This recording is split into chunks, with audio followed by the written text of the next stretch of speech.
इस राजकुमार ने एक सुंदर राजकुमारी से अभी अभी शादी करी थी। तभी उस राजकुमारी को खाई में फेंक देता है। वो खाई में तेजी से गिरती जा रही थी। एक पल को इसे कुछ भी समझ नहीं आया कि आखिर उस राजकुमार ने ऐसा किया किस लिए था। अब राजकुमारी की आंखें खुलती है तो उसे हर तरफ अंधेरा ही दिखाई दे रहा था। वो जोर से चिल्लाकर मदद मांग रही थी, लेकिन ये लड़की पाताल में आ चुकी थी, जिसकी आवाज सुनकर पाताल का शैतान जाग जाता है। लड़की ऊपर चढ़ने की कोशिश कर रही थी, लेकिन वो फिसल जाती है। तभी इसे और भी लड़कियों के वहाँ पर गहने और जूते मिलते हैं, यानी कि इस खाई में इससे भी पहले और भी लड़कियों को फेंका गया था। अब ये वहाँ से आगे बढ़ती है। तभी से एक जलता हुआ पक्षी मिलता है। ये उस पक्षी पर मिट्टी डालकर उसकी आग को बुझाती है। ये लड़की बहुत ही ज्यादा दयालु थी, लेकिन थोड़ी देर बाद वहाँ पर बहुत सारी जलती हुई चिड़ियों का झुंड आता है। लड़की ये सब देखकर डर जाती है और थोड़ी देर बाद वहाँ पर पाताल का शैतान आता है, जो बहुत ही विशाल था। लड़की उसे देखकर भागने लगती है। तभी वो शैतान आग का सैलाब उसकी तरफ छोड़ता है। लड़की भागकर एक छोटी सुरंग में आ जाती है। तभी वहाँ पर इसे एक लड़की की जली हुई बॉडी मिलती है। ये राजकुमारी इस लड़की को जानती थी। अब वो लड़की और अंदर जाती है, लेकिन उस आग से उस लड़की का एक पैर जल जाता है। अब वो एक खंजर निकालती है और उस खंजर से अपने कपड़े को काट। अब लड़की वहाँ पर आ गई थी जहाँ पर नीले रंग की लाइटें चमक रही थी। लड़की उन लाइटों को देखकर आगे बढ़ रही थी। तभी वो गिरते गिरते बच जाती है। नीचे और भी गहरी खाई थी। दूसरी तरफ जाना इतना आसान नहीं था, लेकिन लड़की भागकर एक छलांग लगाती है। वो दूसरी चट्टान पर आ गई थी, लेकिन वो नीचे की तरफ सरकने लगती है। तभी इसका लॉकेट चट्टान में फंस जाता है, जिससे ये लड़की चट्टान पर ही लटक जाती है। लेकिन वो लॉकेट टूटने वाला था। तभी अपने चाकू को निकालकर चट्टान में घुसा देती है। ये चट्टान बहुत ही ढलानदार थी। लड़की के कई बार प्रयास के बाद वो चट्टान पर चढ़ जाती है। फिर वो उसी नीली लाइट के पास जाती है। वो सभी कीड़े थे जो नीले रंग में चमक रहे थे। अब लड़की अपने कपड़े को फाड़ती है और उन कीड़ों को कपड़े के अंदर डाल लेती है। ये कीड़े लड़की के लिए रोशनी का काम करेंगे। अब वो आगे की तरफ बढ़ती है जहाँ पर उसे पानी मिलता है। वो उस पानी को पीने लगती है, लेकिन पानी का स्वाद बहुत बेकार था। तभी लड़की ने देखा कि ऊपर की तरफ से एक एक बूंद पानी टपक रहा था। वो पानी की बूंदों को मुंह में डाल रही थी, लेकिन वो बर्फ धीरे धीरे तेजी से पिघलने लगती है और वहाँ पर एक लाल रोशनी चमकने लगती है। लड़की ये सब देखकर वहाँ से भागती है, क्योंकि ये वही पाताल का शैतान था जो अपने मुंह से आग निकाल रहा था। अब वो लड़की दूसरी सुरंग में जाती है, जहाँ पर दीवार पर इसे कुछ लड़कियों के नाम लिखे हुए दिखते हैं, यानी कि इससे पहले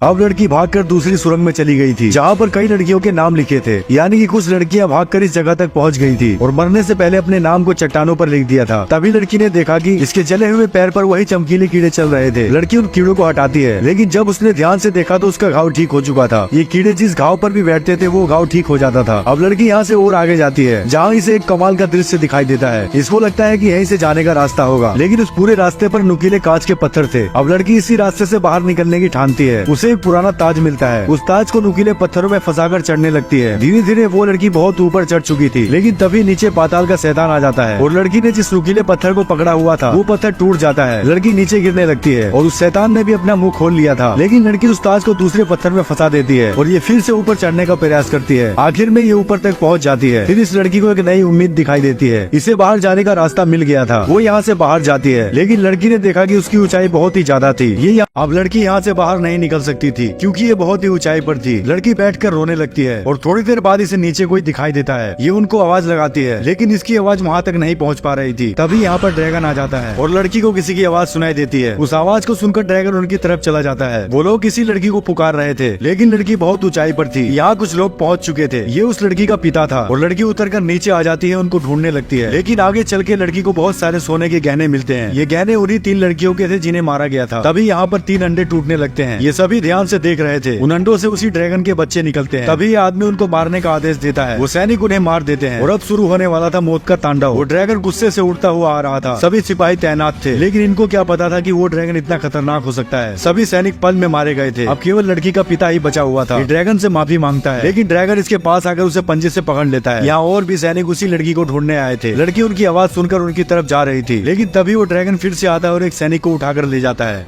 अब वो ड्रैगन एक और सैनिक को उठा ले जाता है, जिससे बाकी के सैनिक देखकर डर जाते हैं। ड्रैगन उस आदमी को बॉल की तरह नचाकर फेंक देता है। वहीं डर कर एक और सैनिक भाग रहा था। ड्रैगन इसे भी पंजे में उठाकर फेंक देता है, फिर उसके ऊपर पंजा रख देता है। ये बहुत ज्यादा गुस्से में था। अब उसके सामने लड़की का पिता था। लड़की अपने पिता को देख लेती है। ड्रैगन बहुत विशाल था। आदमी तलवार निकालकर ड्रैगन की तरफ दौड़ता है, लेकिन ड्रैगन उसे अपनी पूंछ में लपेट कर लटका कर फेंक देता है और इस आदमी को कहता है कि अपनी बेटी को आवाज लगाओ, लेकिन ये ऐसा करने से मना कर देता है। तभी ड्रैगन अपने पंजे इसकी छाती पर रख देता है, जिस वजह से उस लड़की के मुंह से आवाज निकल जाती है और वो ड्रैगन उस लड़की की तरफ जाता है। लड़की चट्टान के पीछे छुपी हुई थी, लेकिन वहीं एक आदमी के पैरों से पत्थर टकरा जाते हैं, जिसकी आवाज वो ड्रैगन सुन लेता है। इसे लगता है कि वो लड़की वहीं पर है। अब ड्रैगन उड़कर उस आदमी की तरफ जाता है। वो लड़की मौका देखकर रस्सी से ऊपर की तरफ जाने लगती है और ड्रैगन उस आदमी को पंजे से दबा देता है। अब ड्रैगन भागकर उस लड़की के पास जाता है और आग की ज्वाला छोड़ता है, लेकिन उससे पहले वो लड़की ऊपर चढ़ जाती है। वो आग से बचते हुए यहाँ से बाहर निकल जाती है, लेकिन वो ड्रैगन इसे नहीं छोड़ने वाला था। अब लड़की घोड़े पे बैठकर यहाँ से भागने लगती है। तभी वो ड्रैगन बाहर निकलकर लड़की का पीछा करता है। अब राजकुमारी घोड़े पर बैठकर भाग रही थी। वो ड्रैगन चट्टान से बाहर निकल गया था। वो राजकुमारी का पीछा कर रहा था, लेकिन तभी वो राजकुमारी घोड़े से उतर जाती है और भागकर एक चट्टान के नीचे छुप जाती है। वो ड्रैगन घोड़े की तरफ भागता है और अपनी आग की ज्वाला उस घोड़े पर बरसा देता है, लेकिन वो ड्रैगन समझ गया था कि राजकुमारी घोड़े पर नहीं थी। वो गुस्से से उस पूरी जगह को जला देता है। अब यहाँ पर कोई इनका दरवाजा पीट रहा था। तभी एक महिला कुछ सिपाहियों के साथ अंदर आती है और लड़की को बंदी बनाने के लिए कहती है। ये लोग इस लड़की को उसी ड्रैगन की खाई में डालने वाले थे। अब सुबह इस लड़की की आंखें खुलती है। इसने देखा कि सब कुछ ठीक हो चुका था, लेकिन इसे दुख था अपने पिता के खोने का। तभी घोड़े पर सवार होकर उसी लड़की की माँ आती है। ये राजकुमारी से बताती है कि वो लोग मेरी बेटी को उठा ले गए हैं, वो उसकी बलि देने वाले हैं। राजकुमारी कहती है कि मैं तुम्हारी बेटी को सही सलामत लेकर आऊंगी। अब राजकुमारी निकल पड़ती है फिर से उस ड्रैगन की सरजमीन पर, और ये लोग उस लड़की को यहाँ पर लेकर आ चुके थे। ये महिला एक रस्म को पूरा करती है और इस लड़की को भी खाई में डाल दिया जाता है। थोड़ी देर बाद राजकुमारी यहाँ पर आती है, उसे जोर जोर से पुकारती है, लेकिन उसकी आवाज कहीं भी नहीं आ रही थी। तभी थोड़ी देर बाद इसको उस लड़की की चीखें सुनाई देती है। ये रस्सी को खोलकर नीचे लटकाती है और सरक कर फिर से उसी खाई में चली जाती है।